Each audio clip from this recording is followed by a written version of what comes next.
चलिए इसको समझने के लिए बेटा मैं यहाँ लिख देता हूँ कि जैसे ना हमारे पास मान लेता हूँ एक सिस्टम है ऐसा, एक हमारे पास सिस्टम है, ये सिस्टम है आइसोलेटेड। आइसोलेटेड का मतलब है कि बाकी दुनिया से इसका कोई मतलब नहीं है। इसके अंदर दो पार्टिकल हैं, 1 और 2 मान लेता हूं ऐसे। पहले इसका मास m1 है, वेलोसिटी v1 है इसकी, u1 मान लेता हूं v1 या u1 मान लेता हूं u1। इसका मास m2 है, इनिशियल वेलोसिटी u2 है। दोनों टकराते कोलिजन करते हैं और थोड़ी देर बाद सिस्टम वही है आइसोलेटेड, इन दोनों की वेलोसिटी बदल गई। लेट एज्यूम कर लेता हूं मास m1 है, ये m2 है, इसकी वेलोसिटी होगी कोलिजन के बाद v1 और इसकी वेलोसिटी होगी v2। सिस्टम कैसा है? आइसोलेटेड, मतलब बाहर से कोई फोर्स नहीं मिला, आइसोलेटेड सिस्टम है दोनों। ये पहला केस था, ये आफ्टर द कोलिजन की बात है। ये क्या है? बिफोर द कोलिजन इसको लिखते हैं, हमने लिख दिया बिफोर द कोलिजन। ये कंडीशन मान लिया after the collision, after the collision, collision ठीक है बेटा। बिफोर द कोलिजन इसका जो मोमेंटम है कितना होगा?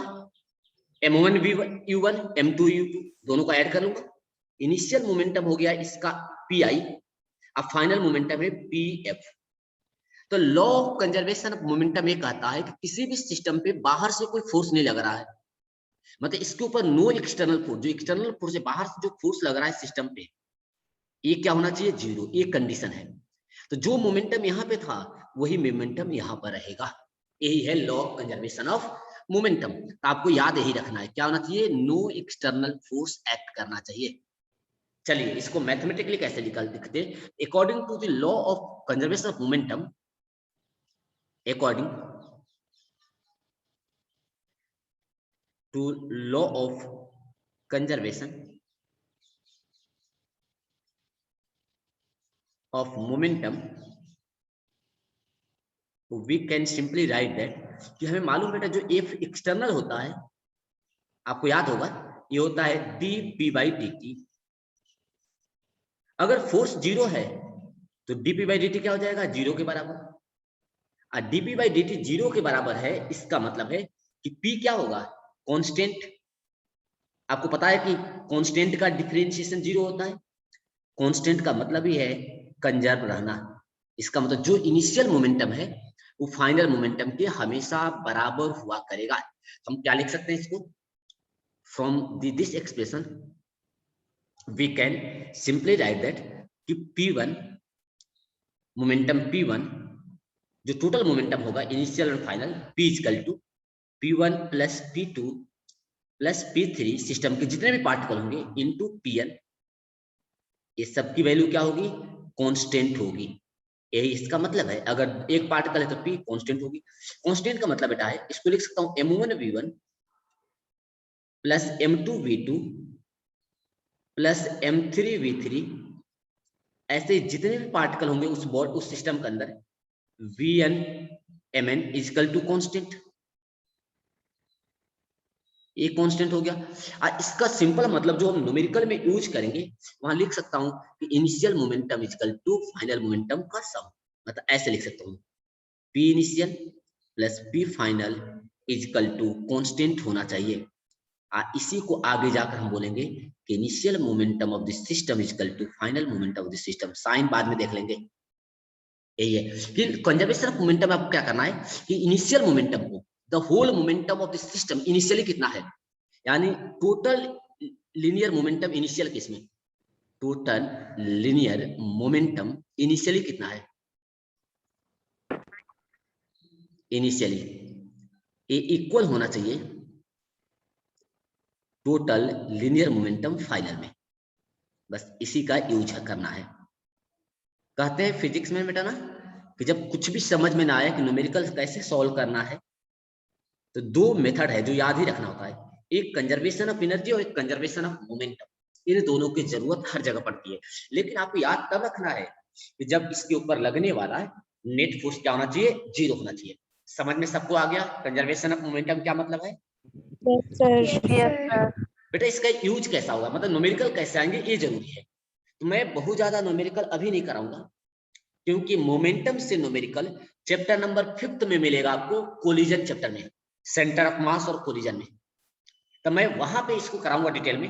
यहाँ पे थोड़े बहुत है, मतलब 1-2% क्वेश्चन है इस चैप्टर में, वो मैं बस करा देता हूँ आपको।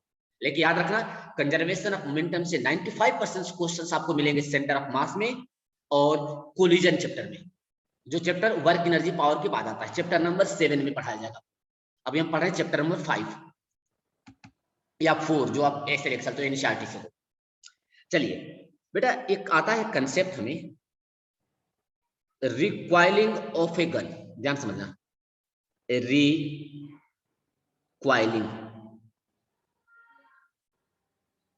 Of gun.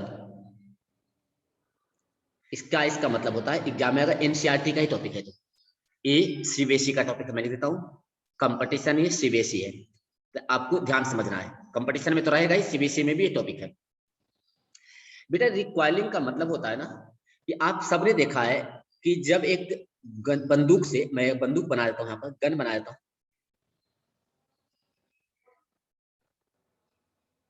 एक बंदूक बनाते हैं, ठीक है बेटा, ये ट्रिगर हो गया। ये जो गन है, इसका मास मैं जूम कर लेता हूं, m/g।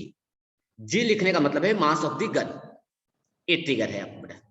इसमें बुलेट लगा देता हूं, ध्यान समझना, हम सब लोग देखे हैं रियल लाइफ में, देखते हैं, इसीलिए मैं आपको समझाता हूँ। यहाँ पे एक बुलेट लगा दी, सॉरी बुलेट छोटा करता हूँ। चलिए यहाँ पर एक बुलेट लगा दिया, यह इसके अंदर बुलेट भी है। डायग्राम तो अच्छा नहीं बना, मैं सोचता हूँ अच्छा बन जाए, एक सेकंड रुकना, कोशिश करता हूँ कि आपको बुलेट क्लियर दिखे, थोड़ा सा और रुक जाइए।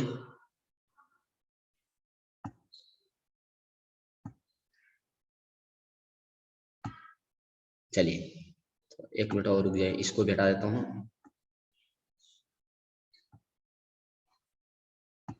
चलते हैं बेटा ना, मैं इसमें एक बुलेट बनाता हूँ इस तरह का,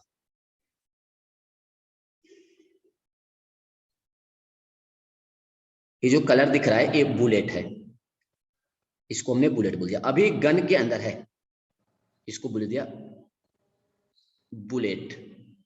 अब बुलेट का मास स्मॉल m लिख देता हूं, या m/b लिखता हूं, स्मॉल m लिख देता हूं, चलेगा। बेटा ये गन के अंदर रखा होता है, जब ट्रिगर को दबाया जाता है। Good morning sir. Good morning, good morning बेटा, ध्यान सुनिए इधर पहले। बेटा जब ट्रिगर दबाते हैं तो आपने देखा होगा कि बुलेट तो आगे जाती है, ये है बिफोर द ट्रिगरिंग, ये है ट्रिगर दबाने से पहले, मतलब ट्रिगर को दबाने से, मैं लिख देता हूं बिफोर ट्रिगरिंग। ये आफ्टर, मतलब इस समय क्या होगा। चलिए देखते, बहुत इंपॉर्टेंट कहानी है, एग्जाम में क्वेश्चन पूछा गया है, कंपटीशन में भी, बोर्ड में भी। बेटा अब बुलेट बाहर निकल चुका है, बहुत दूर नहीं गया है, अभी जस्ट निकला है, तभी की बात करते हैं, बहुत दूर चल जाएगा तो हम इसके एनालिसिस नहीं कर पाएंगे, इसको बुलेट मान लिया।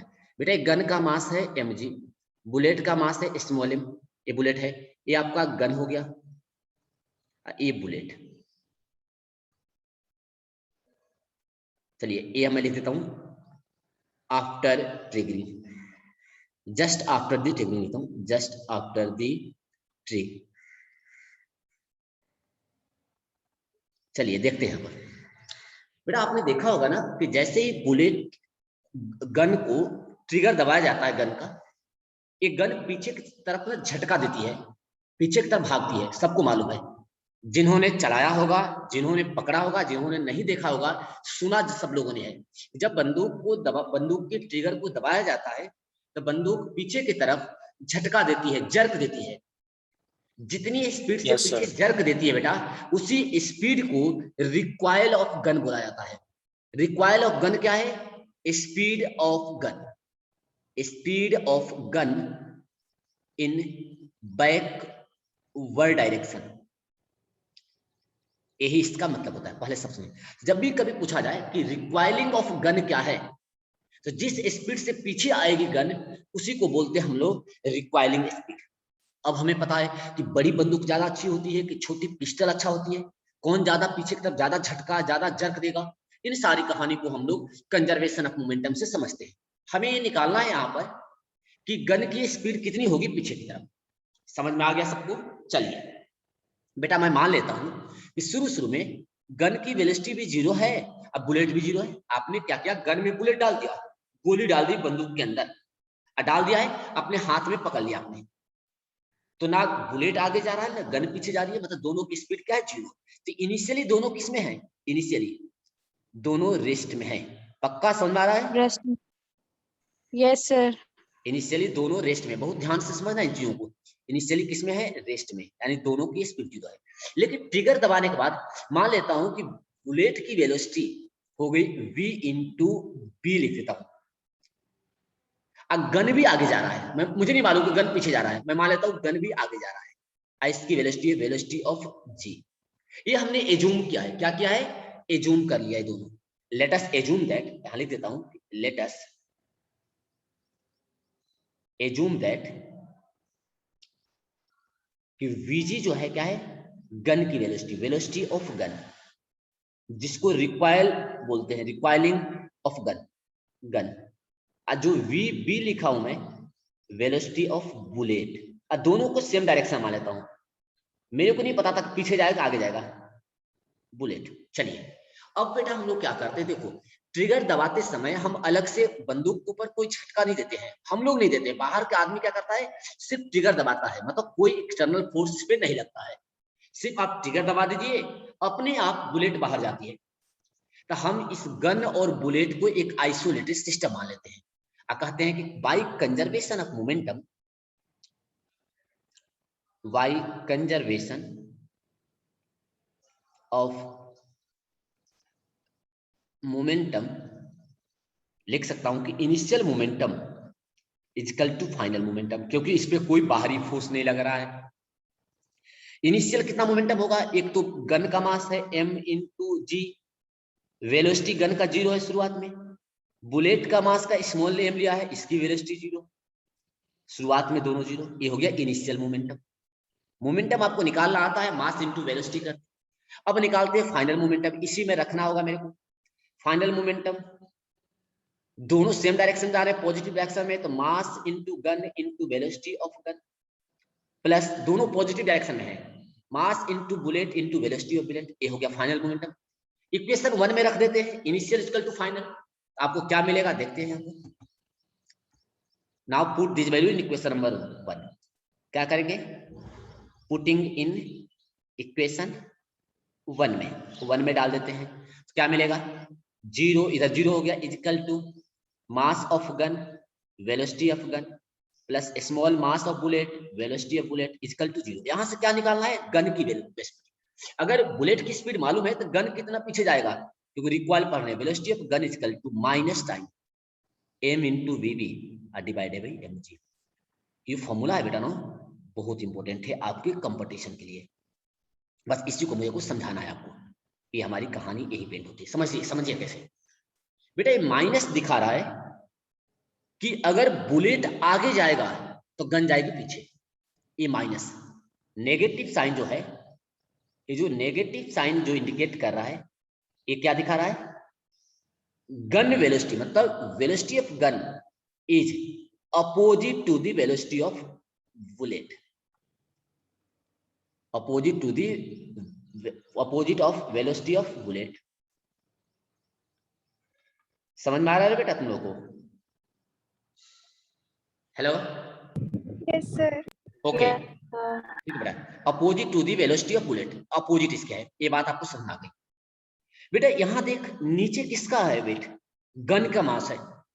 इसका मतलब आप क्या चाहते हो, हम लोग क्या चाहते हैं कि बंदूक पीछे की तरफ जर्क ज्यादा दे या कम दे, क्या लगता है आपको, ज्यादा देनी चाहिए, ज्यादा जो पीछे जर्क देती है वो अच्छा बंदूक माना जाएगा, जो कम जर्क देगी जो ज्यादा देगी। अरे यार कॉमन सेंस तो बेटा सीख लेना। बंदूक जो पीछे तब ज्यादा झटका देती है ना जर्क, उसे खराब माना जाता है, क्योंकि तू बंदूक चला रही है, बार बार पीछे की तरफ झटका मार रहा है, तेरे बाजू जो होते हैं ना, हाथ जिससे बंदूक पकड़ रखे होते हो, वो दर्द करने लगता है। आप चाहते हो कि जर्क ना दे, जर्क कम दे, मैं बंदूक तो चलाऊं, ट्रिगर दबाऊं, बुलेट आगे निकले, लेकिन बंदूक पीछे ना आए, कभी कभी ऐसा होता है बेटा ना कि कुछ बंदूक ऐसी होती है कि पीछे की तरफ इतनी झटका देती है कि बंदूक का हाथ से छूटकर नीचे भी गिर जाता है। जिस Yes, टारगेट sir. को हिट करना होता है उसको हिट नहीं कर पाता है। तो हम लोग क्या चाहते हैं कि वेलोसिटी ऑफ गन, जो वेलोसिटी ऑफ गन है वो कम से कम होनी चाहिए, पीछे की तरफ जर्क कम दे। गम कम कम कब होगी? जब mass of the gun is ज्यादा होना चाहिए, नीचे का मास ज्यादा होना चाहिए। तो अब यहां से क्या कंक्लूजन मिला? जो भारी बंदूक होती है, बड़ी बंदूक होती है, आपने देखा होगा कि जो आर्मी वाले होते हैं उनको बड़ी बड़ी बंदूकें दी जाती है। जानते क्यों? उनको पूरे दिन, जरूरत पड़ने पे पूरे दिन फायरिंग करनी होती है, तो उनको इतना जर्क मिलता रहेगा तो बाजू में ना दर्द शुरू हो जाता है। तो लंबी बंदूक होने का मतलब है कि बंदूक भारी है। भारी होने से होता है कि वेलोसिटी ऑफ जो रिकॉइलिंग स्पीड है वो कम हो जाएगी, और कम होने से वो बंदूक कम जर्क देती है। तो जो बड़ी वाली बंदूक होती है ना कम जर्क देती है, जो पिस्टल होती है ना वो जर्क ज्यादा देती है। तो कभी जाना आप यूट्यूब पे, आप पिस्टल चलाते हुए और गन चलाते हुए लोगों को अगर वीडियो पड़ा हुआ आप डालना, आपको समझ में आ जाएगा कितना जर्क से पीछे आती है। समझ में आ गया सबको? Hello? Yes, sir. Yes, sir. तो बेटा जो जो हमने कैलकुलेट किया ना कि गन की वेलोसिटी कैसे निकालते हैं, कैसे? By the help of, by using the help of conservation of linear momentum. हमें क्या याद रखना है बेटा? हमें याद रखना है कि velocity of gun is equal to minus, पता है सबको, मास ऑफ किसका? बुलेट का। वेलोसिटी ऑफ बुलेट का, मास किसका? गन का। ये फॉर्मूला आपको याद रखना है। इसमें से 4 टर्म है, 4 में से कोई भी 3 दिया रहेगा और चौथा आपसे पूछा जाएगा। ये क्या है? वीजी आपको मालूम है ना, गन की वेलोसिटी जो नेगेटिव बता रहा पीछे जाएगी। तो वेलोसिटी ऑफ गन लिख देता हूं, वेलोसिटी ऑफ गन की बात करते हैं, जिसको हम बोलते हैं रिक्वायरिंग ऑफ गन। ये है एम, स्मॉल एम क्या है? मास ऑफ बुलेट। जिन बच्चों को समझ में नहीं आया इतना आते हैं, कैपिटल एम जी क्या है? मास ऑफ गन। याद रहेगा फॉर्मूला, एग्जाम में आएगा तो क्वेश्चन। Yes, sir. Learn रहेगा. चलिए बेटा, हमारा गन हो गया। अब बेटा एक और चीज पढ़ते हैं, रॉकेट पल्पल्सन क्या होता है? रॉकेट की लॉन्चिंग कैसे की जाती है? बेटा ये भी कंजर्वेशन ऑफ मोमेंटम से काम करता है, तो इसको भी हम लोग यही पर समझ लेते हैं कि रॉकेट, इसको अलग से हम ग्रेविटेशनल में और पढ़ेंगे डिटेल में, यहाँ पर थोड़ी बहुत नॉलेज यहाँ पे भी ले लेते हैं। चलिए सेकंड टॉपिक, फिर न्यूमेरिकल कराएंगे। न्यूमेरिकल अभी खत्म नहीं हुआ है आपका, अभी 2 दिन और चलाएंगे इसको, 2-3 दिन। चलिए बेटा हेडिंग डालते हैं, रॉकेट परपल्सन। रॉकेट ज्यादा डार्क हो रहा है, रॉकेट प्रोपल्सन। याद रखना ये लाइन, एक बार और आएगा आपको जब ग्रेविटेशनल पढ़ाया जाएगा, तो हो सकता है वहां ना पढ़ाऊं, थोड़ा डिटेल में पढ़ा दूं। तो रॉकेट प्रोपल्सन चैप्टर नंबर 9 में आएगा, जब हम ग्रेविटेशनल फोर्स पढ़ाऊंगा आपको तो रॉकेट के बारे में, जहां पर हम सैटेलाइट के बारे में पढ़ेंगे, सैटेलाइट क्या होता है, रॉकेट क्या होते हैं, ब्लैक होल क्या है, ब्लैक बॉडी क्या है, ग्रेविटेशनल फील्ड क्या है, ग्रेविटेशनल फोर्स क्या होता है, मून कैसे चक्कर लगाता है, टाइम पीरियड क्या है, वो सारी कहानी हम लोग ग्रेविटेशनल में पढ़ेंगे। अभी आ रहा है बेटा, देख रॉकेट प्रोपल्सन का मतलब होता है ना कि इसमें जैसे इनिशियल मोमेंटम रॉकेट की, ये मेनली बात होती है कि जब रॉकेट को लॉन्च किया जाता है, ये होता है कि जो इनिशियल मोमेंटम होता है रॉकेट के ऑन दी लॉन्चिंग पॉइंट पे 0 होता है, और धीरे धीरे इसका मोमेंटम इंक्रीज होता था। एक्चुअली कहानी किसकी है? लॉन्चिंग पैड की स्टोरी बना रहा हूं, इसकी लॉन्चिंग पैड की, लॉन्चिंग पैड की बात करते हैं। लॉन्चिंग पैड बोलते हैं बेटा जहां से रॉकेट को लॉन्च किया जाता है। क्या किया जाता है? रॉकेट को लॉन्च किया जाता है। मैं हिंदी लिखता हूँ, लॉन्च करना, बाद में आपको पढ़ाएंगे डिटेल में। किया जाता है, किया जाता है, याद रखना। एक बात और सुना दूं, एक्चुअली बेटा जब आप इंजीनियरिंग में जाओगे तो सैटेलाइट और रॉकेट से रिलेटेड एक सेमेस्टर भर पूरा पढ़ना पड़ता है, मतलब 6 महीने आपको इसी के बारे में पढ़ना होगा इंजीनियरिंग में। इलेक्ट्रॉनिक्स इंजीनियरिंग से करोगे तो, और उस चैप्टर का नाम, उस बुक का नाम आपका होगा सैटेलाइट्स एंड रॉकेट्स। तो समझिए कि 6 महीना एक ही टॉपिक, एक ही रॉकेट और सैटेलाइट को ही पढ़ाया जाता है। जब इलेक्ट्रॉनिक्स इंजीनियरिंग से आप जाओगे, एडमिशन लोगे, तो आप सेकेंड ईयर से स्टार्ट हो जाता है, फर्स्ट ईयर में नहीं है। तो हमें भी पढ़ाया गया, हम भी पढ़े हुए, लेकिन आपको सिर्फ ये पूरी कहानी सुनाने में 1.5 घंटा लग जाएगा कि रॉकेट कैसे लॉन्च होती है। जब आपकी ऑफलाइन क्लास होगी, शायद एक क्लास में आपको बहुत डिटेल में समझाऊंगा कि रॉकेट एक्चुअल में लॉन्च कैसे होती है, शायद ज्यादा फील आएगा। ऑनलाइन इतना फील नहीं आ पाएगा, तो यहाँ पर हम मैथमेटिकल वर्क सिखाएगा आपको भी। देखिए क्या होता है बेटा, इसमें होता है ना, जैसे हमने यहाँ रॉकेट बना दिया, देख रॉकेट बनाते हैं, तो रॉकेट में एक्चुअल में रॉकेट इतना ही होता है, इतना ही, जिसको हम सैटेलाइट बोलते हैं, ध्यान समझते हैं, इसको सैटेलाइट बोलते हैं, जिसको ऑर्बिट में लॉन्च करना होता है। लेकिन इसको ऊपर ले जाने के लिए बहुत सारे हम लोग स्टेजेस यूज करते हैं, बहुत सारे स्टेज यूज करते हैं इसको ले जाने के लिए। ऐसे मान ले एक स्टेज ये हो गया, मैं आपको समझाता हूँ, एक स्टेज ये हो गया यहाँ तक। सर ये 3 भागों में टूटता है स्पेस में जाके। बेटा आप 3 भाग 4 भाग, जितनी हेवी रॉकेट होती है ना, उतनी ज्यादा स्टेज बनाते हैं इसमें। मेनली सैटेलाइट, अभी तक जो हमने सैटेलाइट हम इंडिया में यूज करते हैं, वो 3 पार्ट में ये जाता है, लेकिन डिपेंड करता है कि कितनी हेवी रॉकेट है। मैं तो डायग्राम अच्छा नहीं बना, ज्यादा वाइड हो गया, लेकिन चलिए आपको समझा देता हूँ इतने से ही, थोड़ा समझाता हूँ जहां फिजिक्स की जरूरत है। बेटा stage 1, stage 2 and stage 3। Actually 3 ऊपर होता है, 1 to 3 ऐसा होता है, मैं नाम नहीं देता हूँ, ऐसे ही मैं समझाना था, मेरे से इस सेकेंड हो गया यहाँ पर स्टेज 1। एक्चुअली बेटा होता क्या है कि ये हमारे पास रॉकेट है जिसका मास हमें दिया, मान लो इसका मास दिया हुआ है। आइए हमारे पास सैटेलाइट जिसकी बात करते हैं, सैटेलाइट जिसको हमें ऑर्बिट में ले जाना होता है। जिस ऑर्बिट में ले जाना होता है, उस ऑर्बिट में आइए हाइट आपको मालूम होता है, हाइट दिया रहता है, मान लो ये हाइट h1 हाइट है, ये हाइट h2 हाइट का है, ये है h3 मान लिया, जो भी हाइट है। बेटा होता क्या है कि यहाँ से इसमें ना फ्यूल डालते हैं, मतलब फ्यूल का मतलब होता है इसमें पेट्रोल, फ्यूल मतलब जो ईंधन होता है जो ऊपर ले जाना चाहता है। तो कुछ ईंधन, कुछ फ्यूल यहाँ पे डालते हैं, कुछ फ्यूल इसमें होता है, यहाँ पे फ्यूल होता है, ये फ्यूल हो गया। अब होता है कि बेटा पहले स्टेज में इस फ्यूल को स्टार्ट किया था, जलाया जाता है। तो जलाया जाएगा तो ये फ्यूल का मास, जो टोटल रॉकेट का मास है, जब ये पूरा सेक्शन स्टेज 1 जल जाएगा तो इसका मास कम हो जाएगा। यानी इसमें क्या हो रहा है कि इस रॉकेट का मास कम होता जाएगा स्टेप बाय स्टेप।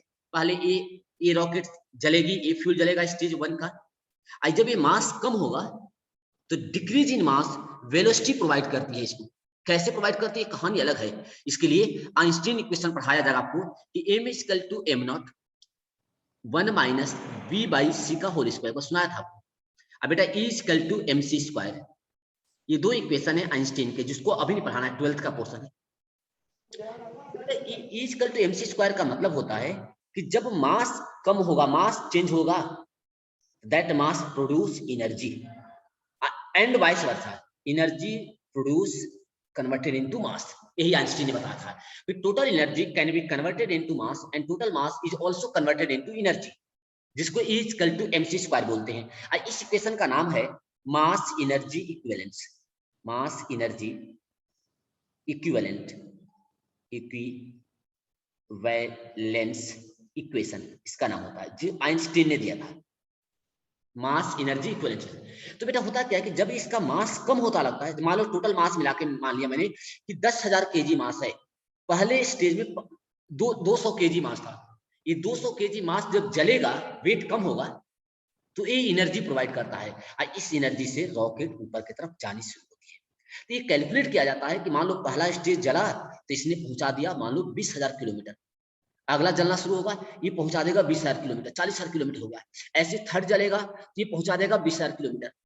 तो रॉकेट कहां पहुंच जाएगा, सैटेलाइट हमारे 60,000 किलोमीटर पे।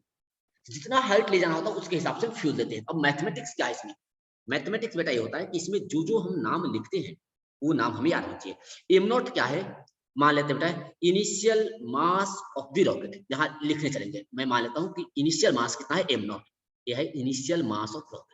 सुनते रहिए, थोड़ी सी मैथमेटिक्स ज्यादा है। रॉकेट ये हो गया। बेटा एम क्या है? एम जो मास में माना है ये है मास ऑफ रॉकेट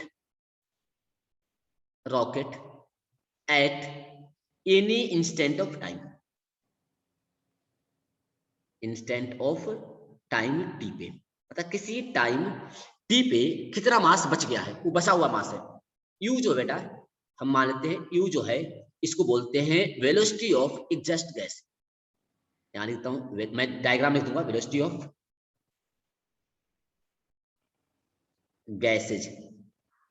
जब बेटा इसका मतलब ये होता है कि जब ये जलता है ना तो नीचे की तरफ ऐसे धुआं नीचे की तरफ निकलता है, ऐसे बहुत तेजी से ना धुआं निकलना शुरू होता है। दो चेंबर लगे होते हैं, दो चेंबर यहाँ लगे होते हैं ऐसे, उसी चेंबर से धुआं बाहर निकलता है जिसको गैस बोलते हैं।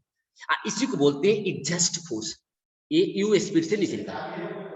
अब मैं पढ़ा लूंगा, मैं बाद में ले जाऊंगा, ठीक है, यहाँ तक बेटा ये यू हो गया, मतलब यू स्पीड से। तो जितनी तेजी से स्मोक जो गैस होता है बाहर निकलता है उतनी तेजी से रॉकेट ऊपर की तरफ जाने लगती है। ये रॉकेट जो जा रहा है जिस स्पीड से उसको हमने वी लिख दिया। वी क्या है? Velocity of rocket at any instant time थी, velocity of rocket at any instant, जिस टाइम पे आपको जानना है कितनी स्पीड है, इंस्टेंट ऑफ टाइम। मैं आपको बाद में और डिटेल पढ़ाऊंगा टाइम टी पे। बेटा बात समझिए क्या होता है, रॉकेट तो लॉन्च हो जाती है लेकिन जो सैटेलाइट जो जहां से लॉन्च किया जाता है लॉन्च पैड से, उनको ये मालूम होता है कि किस टाइम पे इसकी स्पीड कितनी है। तो आप सोचा करो कोई घर बैठे, मतलब उस सैटेलाइट लेबोरेटरी में बैठ के कैसे कोई पता कर सकता है कि स्पीड कितनी है? वो पहले से ही कैलकुलेटेड होता है, फॉर्मूला आता है कि हम कैसे कैलकुलेट करेंगे किस टाइम पे रॉकेट की स्पीड कितनी होती जा रही है, जो पूरा डिटेल दिखाया जाता है। इसलिए मैं कहता हूँ कि आप साइंस पढ़िए, मैं इतना मन से नहीं पढ़ा रहा हूँ, इसकी डिटेलिंग बहुत है। मैं चाहता हूँ कि सारी बातें ऑफलाइन क्लास में सुनाऊंगा, 1 या 2 क्लास में लगातार, जो ज्यादा मजा आएगा। थोड़ा सा ऊपर करना बेटा अरे बाद में कर दूंगा ना, पढ़ा लेने मेरे को ना। चल याद देते हैं बेटा, डीएम बाई डी टी को बोलते हैं, एक और notation, DM by D T किस रेट से मास कम होता जा रहा है, इसको हम बोलते हैं rate of change of mass. इसको बोलते हैं rate of change of mass, किसका? रॉकेट का। ये इतने टर्म हो गए, इतने टर्म हमको समझा गया। बेटा हमें अब क्या पढ़ना है, अब ध्यान समझते हैं क्या पढ़ना है, ये सारी चीजें हम लिख दिया। न्यूटन लॉ हमें मालूम था, याद होगा आपको, F equal to m into A पढ़ाया था, sorry F equal to m into A. मैं हटाता हूँ पहले, रुक जाओ 1 मिनट और समझाता हूँ, मैं पढ़ा चुका हूँ इसको, याद करना, नोट्स में पढ़ा चुका हूँ इसको। बेटा हमने पढ़ा था Newton law, F external equal to dp by dt। आपको मैं बताया था कि p होता है m into v, m into velocity जो भी, इसको रख देते हैं यहाँ पर। तो F is equal to dp by dmv by dt। मैंने कहा बेटा इसको डिफरेंशिएट करना है, अब मास कांस्टेंट है कि वेलोसिटी कांस्टेंट है वो देखना होता है। तो F is equal to v into dm by dt एक होता है, अब plus m into dv by dt। जब न्यूटन लॉ पढ़ते हैं तो ये मान के चलते हैं बेटा कि मास कांस्टेंट होता है, लेकिन जब रॉकेट की साइज पढ़ते हैं तो मास चेंज होता रहता है। आप देखो मास धीरे धीरे कम होता जाएगा, अब वेलोसिटी कांस्टेंट वेलोसिटी से रॉकेट ऊपर जाने लगता है। तो इस कहानी में क्या होता है बेटा, इस कहानी में स्टोरी में क्या होता है कि यहाँ पे वेलोसिटी होती है 0, कांस्टेंट, कांस्टेंट वेलोसिटी से जाता रहता है। तो क्या हो गया, v क्या हो गया, कांस्टेंट, तो इसका डिफरेंशिएशन 0 हो जाएगा, मास 0 नहीं होगा। तो इस कंसेप्ट में फॉर्मूला आता है F equal to v dm by dt। ध्यान से समझे, यही है अपथ्रस्ट फोर्स की कहानी। तो आपसे कोई पूछे कि अपथ्रस्ट के मतलब क्या होगा, अब समझते हैं इसको मतलब।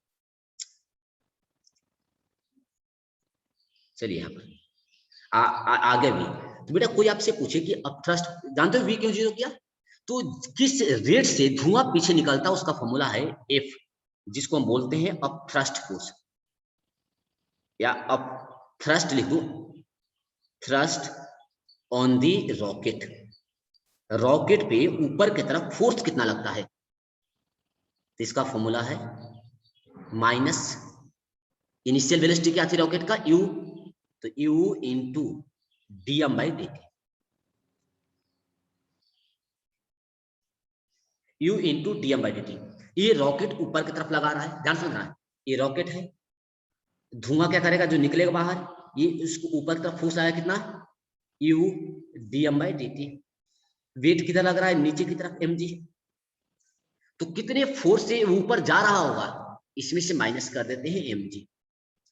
तो बेटा इतने फोर्स से रॉकेट ऊपर जाता है, मैं इसको इरेज कर देता हूं, कंफ्यूजन रहेगा आपको। तो कोई पूछे ना कि रॉकेट कितने स्पीड से ऊपर जा रहा होता है, कितना फोर्स लगता है रॉकेट के ऊपर, तो ये आपका फॉर्मूला है बेटा। ये तब यूज करेंगे अगर ग्रेविटी नेग्लेक्ट है। देख F इक्वल टू फॉर्मूला ही बन गया है, F इक्वल टू, मेरी बात आ रही समझ में बेटा, आवाज आ रही है, hello, yes yes sir. F equal to minus u dm/dt minus mg। ये तब यूज करेंगे जब ग्रेविटी होगी, मतलब जब तक ग्रेविटी होगी।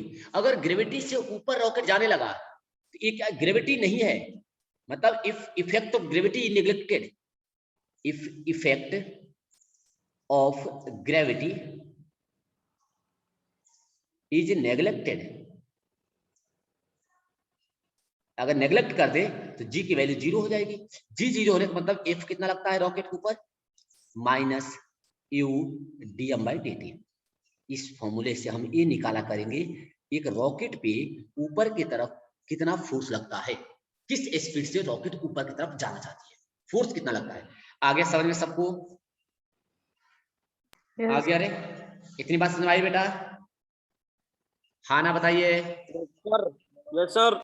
चलिए बेटा रॉकेट पे फोर्स समझ में आ गया, तो रॉकेट किस एक्सीलरेशन से ऊपर जा रहा होगा ये भी हम निकाल सकते हैं। तो हम एक्सीलरेशन निकालते हैं, ये फॉर्मूला इंपॉर्टेंट है जो यहाँ लिखा हुआ ब्रैकेट में, न्यूमेरिकल आया हुआ एग्जाम में इस फॉर्मूले से, इससे आया हुआ नीचे वाले से g0 करके। चलिए बेटा अब आता है एक्सीलरेशन, तो m into g mass of rocket, f को लिख सकता हूं m into a is equal to कितना, केवल मैग्नीट्यूड की बात करूं तो u dm/dt माइनस mg। बेटा यहां से a निकाल लेते हैं तो u/m dm/dt माइनस g। तो इस एक्सेलरेशन से रॉकेट ऊपर जाता है, इस एक्सेलरेशन, ये हो गया रॉकेट की एक्सेलरेशन। अब बात आती है बेटा कि एक्सेलरेशन की बात हो गया तो रॉकेट की इंस्टेंटेनियस वेलोसिटी क्या होगी, वेलोसिटी निकालना है। तो बेटा वेलोसिटी निकालने के लिए हमें पता है ना ये होता है dv/dt, dv/dt। आप इसको इंटीग्रेट कर दीजिए, एक जगह पर रख दीजिए क्या, dv/dt। मैं इंटीग्रेट नहीं करूंगा, बताया तो वैसे ही यहाँ पर हम लिख देते हैं, यहाँ पर जैसे जो भी आपको लिखना है। एक्सेलरेशन निकालने के लिए हमने मास को नेग्लेक्ट कर दिया है।